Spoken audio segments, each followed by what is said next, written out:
As she turns on and logs into her donated computer, 24-year-old Shewit Berhane can't help but beam from cheek to cheek, giddy with excitement for her new connection to the outside world. After 6 months of being in BC, she received a donated computer earlier this month and feels like she can finally connect to her new home, something she's longed for.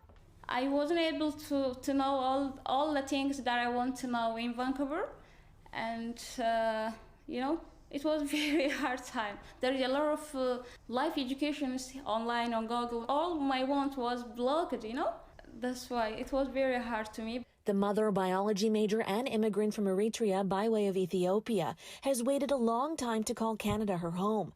But arriving at the end of April, right as pandemic lockdowns and dependency on the virtual world ramped up, left her feeling abandoned and isolated without a computer. As a newcomer, it's very hard to me to have a computer. And even I didn't have any work. That's why I can buy a computer. Berhane received a donated computer through newcomer not-for-profit MOSAIC. Now she has access to bus routes, language classes, and can connect to workshops on how to write resumes and apply for jobs. MOSAIC says the pandemic has put a spotlight on a growing digital divide for many vulnerable communities.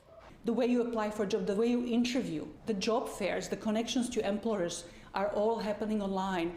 And unless you have those tools and the accessibility, you cannot access those. While they're able to access some services at the center, at home they can't. And with the pandemic, access is already so limited.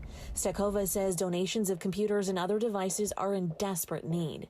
Berhane is just one of the 18,000 newcomers the center supports yearly, and one of the 1,000 households in the dark without technology to connect them right now. That device is not used by one person in that family. It's actually used by all the members of the families. Some of them apply during their language courses, some of them doing their homework, some of them applying for subsidies, some of them looking for employment.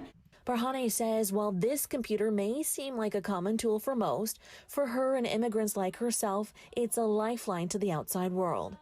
Zara Premji, CBC News, Vancouver.